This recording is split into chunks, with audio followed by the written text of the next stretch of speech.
E aí, terceirão, boa tarde! Hoje a professora atrasou nos uploads, a internet não colaborou, então vocês vão ter uma aula à tarde. Hum, Nada fora muito do normal, porque nossas aulas de filosofia quase sempre aconteciam à tarde, né? Mas enfim, hoje a gente vai fazer a leitura dos trechos do livro Discurso sobre a Origem e os Fundamentos da Desigualdade entre os Homens do Rousseau, tá? Primeiro, o Rousseau estava muito preocupado em explicar a política da época dele. Né? E como a política da época dele, que era o absolutismo, era uma política repleta de direitos naturais do rei, baseados em concepções religiosas, ele tentou desfragmentar essas visões religiosas ao mesmo tempo que ele trouxe a história da humanidade como debate principal. Para a gente da história, essa obra é, assim, obrigatória. Para filosofia também, tá? E vocês vão ter acesso a fragmentos da obra para poder fazer reflexão dessa aula, beleza? Então vamos lá. O primeiro fragmento eu vou ler, não vai até vocês, mas esse fragmento é para começar a aula, é aquela entrada, né? Como diria no MasterChef, o prato de entrada da aula. O prato principal vocês vão poder degustar aí, tá bom? Então olha só. Bom, na obra de Rousseau deve ser considerada dentro de certas particularidades. Essa obra foi escrita em 1755, tá?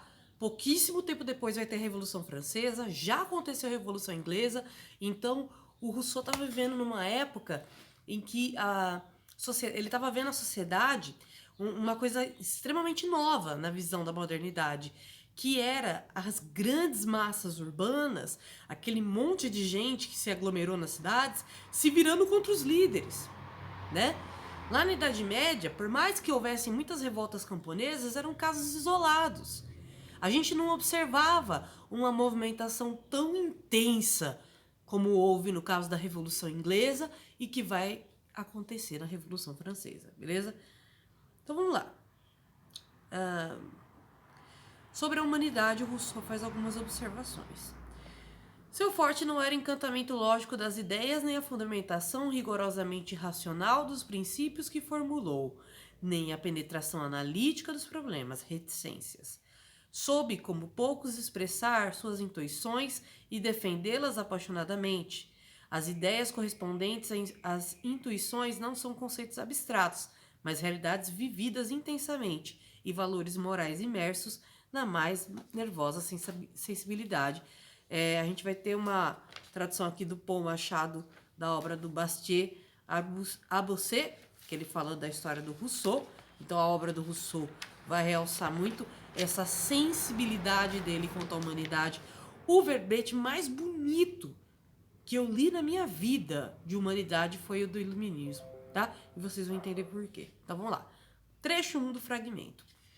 Despindo-se esse ser assim constituído de todos os dons sobrenaturais que podem receber, religiosos, né? E de todas as faculdades artificiais que pode adquirir somente por longos processos, considerando em uma palavra, tal como deveria ter saído das mãos da natureza, vejo um animal, tá falando de ser humano, menos forte que uns, menos ágil que outros, mas afinal de contas, organizado mais vantajosamente do que outros, todos. Vejo-o saciando-se debaixo de um carvalho, matando a sede no primeiro regato, encontrando seu leito do pé da mesma árvore que lhe forneceu o repasto, eis satisfeitas suas necessidades. A terra, abandonada à fertilidade natural e coberta de florestas imensas que o machado jamais mutilou, oferece a cada passo celeiros e abrigos aos animais de toda espécie. Os homens, dispersos entre eles, observam, imitam sua indústria e se elevam, assim, até o instinto das feras, com a vantagem de que cada espécie só tem o seu próprio, e o homem, não tendo talvez nenhum que lhe pertença, se apropria de todos. Nutre-se igualmente da maior parte dos alimentos diversos partilhados entre outros animais e encontra, por consequente, sua subsistência mais facilmente do que qualquer outro. O Rousseau está aqui explicando como que o ser humano evoluiu, né? Então ele fala exatamente da nossa capacidade de observar os outros bichos e imitar suas ações, assim adquirindo ciência, né? Isso foi uma forma de os primeiros passos da ciência, né? da humanidade, aí no caso, foi justamente essa observação da natureza e a cópia de elementos. Então, enquanto ele via vários animais se nutrindo de várias frutas diferentes desses animais que vão comer determinados específicos alimentos, ele vai comer todos, né? Porque o ser humano, meu querido, ele é capaz exatamente de catalogar, de observar, de copiar esses comportamentos. Só que diferente dos outros animais que dependem da floresta, como disse muito bem o Rousseau, a gente não depende da floresta. Porque além da gente fazer o nosso próprio abrigo, mesmo que depende, eu falo assim, galera, a gente depende dos recursos. Mas a gente não depende da floresta enquanto sobrevivência, pois nós podemos fazer a nossa própria plantação, que embora seja um elemento natural, é manipulado pelo ser humano, né? Então, tipo, é que nem eu falo, quando você vai na serra lá de Jabuticabal, aqui, que é mais de Taquaritinga do que de Jabuticabal, todo mundo olha e fala, ai, que natureza linda. E na verdade não tem nada de natureza quase ali. É pura plantação o que a pessoa tá vendo. E se é plantação, não é natural. Foi o ser humano que fez. Naturalmente não ia nascer um latifúndio de cana. Entendeu? Vocês estão entendendo o que eu quero dizer? E o que o Rousseau estava dizendo nesse trecho? Que o ser humano, ele era diferente dos outros animais, porque ele, ao mesmo tempo que podia copiar a conduta deles, ele podia criar as coisas para se proteger e também para proteger os outros animais. No momento que ele domestica os animais, passa a dar uma certa proteção a eles, como no caso cachorro, né? No caso gato, no caso gado, né? Mas o gado já vai ser para consumo, né? Então, o ser humano vai extrair do gado couro, né, para fazer as roupas e ao mesmo tempo consumir a carne. Mas todos esses bichos, de certa maneira, dentro da natureza seriam mais facilmente devorados hoje em dia do que dentro da casa do ser humano. Até porque gatos e cachorros, por exemplo, mesmo o gato sendo mais selvagem do que domesticável, ainda assim o gato não sobrevive na natureza. São poucas raças dos gatos que conseguem. Então, isso mostra que a nossa relação com esses bichos domesticáveis acabou criando uma relação de dependência, né? Uma vez que a gente fornece comida para eles, fornece abrigo para esses bichos, acabou se tornando uma questão de sobrevivência, conviver com a gente que é ser humano. Então, o ser humano, ele é um animal que, apesar de ser um animal como qualquer outro, ele tem essa capacidade incrível de domesticar outros animais, criar abrigo, fazer sua própria roça, né? Dentre outras coisas. Acostumados desde a infância às intempéries do ar, ou seja, às mudanças, né, climáticas, do rigor das estações, exercitados no trabalho e forçados a depender... Exercitados no trabalho e forçados a defender nus e sem arma a sua vida, a sua presa contra os outros animais ferozes, ou escapar da sua perseguição, os homens adquirem um temperamento robusto e quase inalterável. Os filhos, trazendo ao mundo a excelente constituição dos pais, a fortificando com os mesmos exercícios que produziram, adquirem assim todo o vigor da espécie humana é capaz. A natureza faz precisamente com eles o que a lei de Esparta fazia com os filhos e cidadãos. Torna forte, robustos os que são constituídos e faz morrer todos os outros, divergindo nisso nossas sociedades, em que o Estado, tornando os filhos onerosos aos pais, mata indistintivamente antes do nascimento. Caraca. Ele pegou o Estado e transformou como se fosse uma coisa da natureza, né? E realmente, parando para pensar em termos humanos, é parte do que a nossa natureza produziu, né? Então, só que assim, diferente da natureza em que os bichos fazem isso por sobrevivência, por uma questão de cadeia alimentar, né? No Estado não faz sentido. Não faz sentido, né? Como ele falou muito bem, a gente contra a natureza não aguentaria. Somos os seres mais frágeis. Porém, conseguimos erguer muralhas em torno de nós para se proteger dessa natureza. E para intervir nela quando necessário, para poder fazer a sociedade através do uso dessa matéria-prima. Em nenhum momento o Rousseau está justificando a destruição da natureza. Ele está falando uma coisa que a gente faz, que é, de certa maneira, utilizar esses recursos. Só que diferente dos outros bichos que não tem como repô-los, a gente tem. Isso é um diferencial nosso. A gente pode tanto extrair coisas da natureza quanto adicionar. vale uma reflexão para a atualidade, né, galera? Que a gente tá produzindo muito lixo e tá destruindo a natureza, achando que isso vai fazer com que a gente viva muito bem. Primeiro que a gente está destruindo o nosso habitat, que é o planeta Terra. Segundo que a gente está destruindo os meios para produzir as coisas que a gente precisa. Então não é nem um pouco inteligente que a gente vem fazendo. Vamos refletir sobre isso aí, né? Agora, o Estado, se ele trata os próprios filhos dele, que são cidadãos, como inimigos, como se fossem esses bichos que vão ser devorados, né? Que vão devorar a gente, ele tá agindo tanto quanto um predador quanto a natureza. E diferente da natureza, que é uma questão de necessidade, no Estado não há necessidade nenhuma. É tirania, né? Então, olha só. Segunda parte, trecho 2.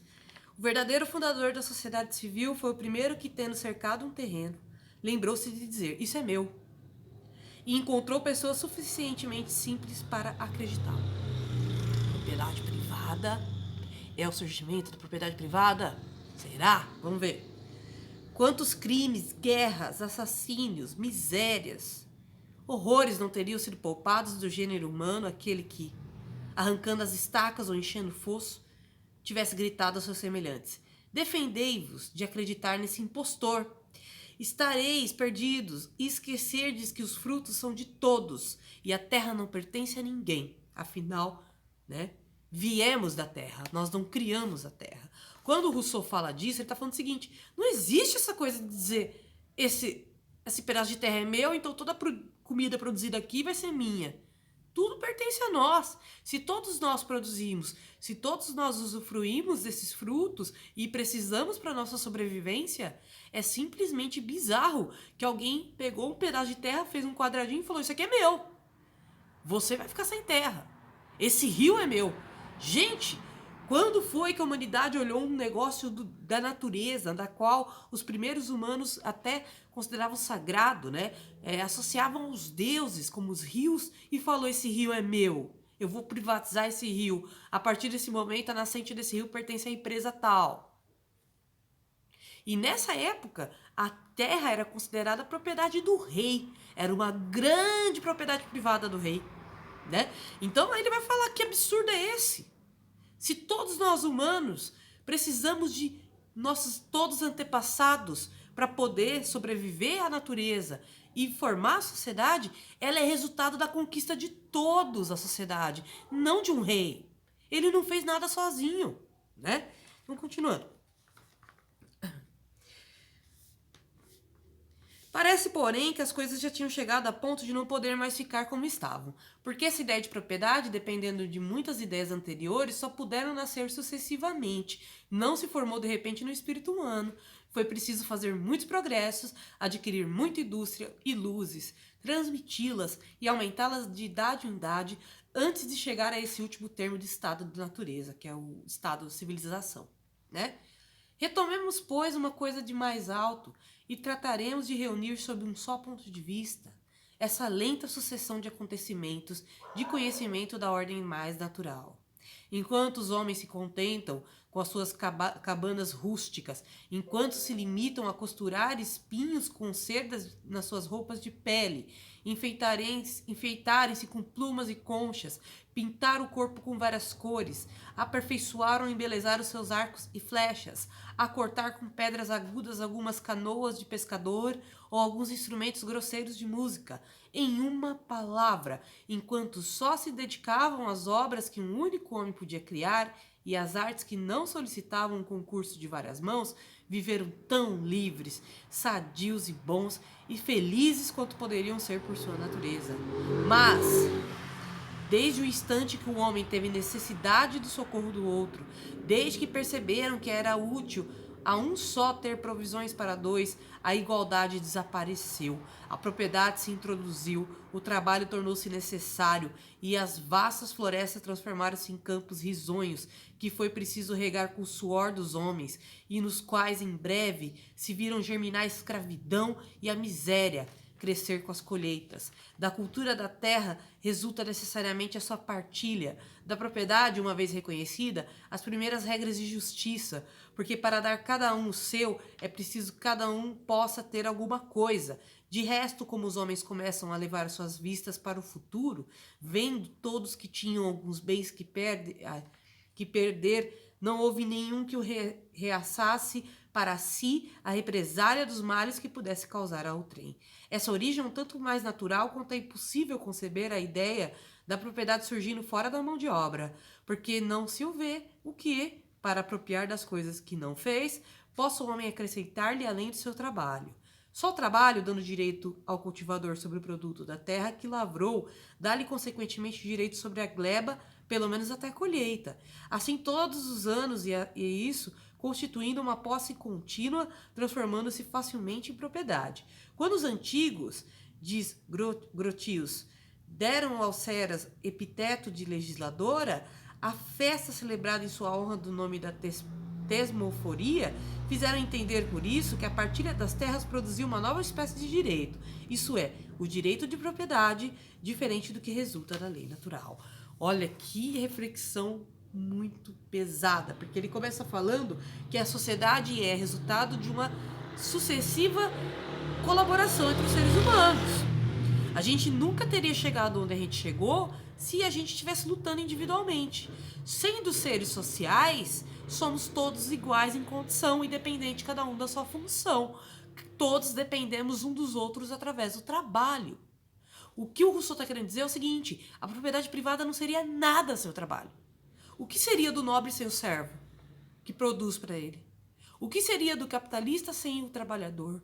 O que seria do rei sem todo o povo do seu reino, que produz a riqueza dele, a verdadeira riqueza? Aquele muitas vezes confisca e vende em nome de si mesmo, né? Então a propriedade privada não faz sentido. A terra é um bem para todos. Assim como eu morar em determinado local geográfico não isenta o direito de outra pessoa de ter um espaço para morar também. O fato de eu ter um espaço para ter uma moradia não justifica o fato de ter pessoas sem sequer ter um teto para morar. No Brasil, recentemente, tem mais pessoas morando, tem mais casa vazia do que pessoas morando em ruas, gente. Dava para resolver o problema da moradia. E para o Rousseau, o estado natural, que é essa civilização criada para nossa própria sobrevivência, ela não pode ter uma propriedade privada, porque para ele a propriedade privada é o que fez a exploração ser considerada normal, é o que fez as pessoas trabalharem para o rei, dar boa parte da riqueza do seu trabalho para ele e acharem normal. Ou o trabalhador que trabalha para a grande indústria, passar horas do seu dia lá trabalhando e receber o referente a meia hora de trabalho. Então, para ele, o problema não é o trabalho, o problema não é o dinheiro, o problema não é a sociedade, é a propriedade privada. Nisso, o Rousseau deu um tapaço na cara de quem fala que o problema é o ser humano. Ele falou, não, o ser humano não é o problema. Tá? Viver em sociedade não é um problema. A vida em sociedade não necessariamente é ruim o tempo todo. Né? O problema é como essa sociedade funciona a partir do momento que se cria uma propriedade privada. Se todos somos seres humanos e dependemos um dos outros para sobreviver, não faz sentido estarmos competindo por um pedaço de terra para controlar outras pessoas. A partir do momento que o ser humano explorou o homem, aí ele quebrou uma ordem da natureza. Porque você não vê um gato burguês, por exemplo, que explora outros gatos com o trabalho. E por que não existe isso na natureza? Porque não há necessidade. É isso que o Rousseau está falando. Não há necessidade de exploração. Não há essa necessidade de desigualdade. E assim ele fala, a origem da desigualdade dos homens é a propriedade privada, e não a sociedade, e não a natureza. A natureza ela não é desigual no sentido econômico, ela é desigual no seu sentido de força, como ele falou muito bem.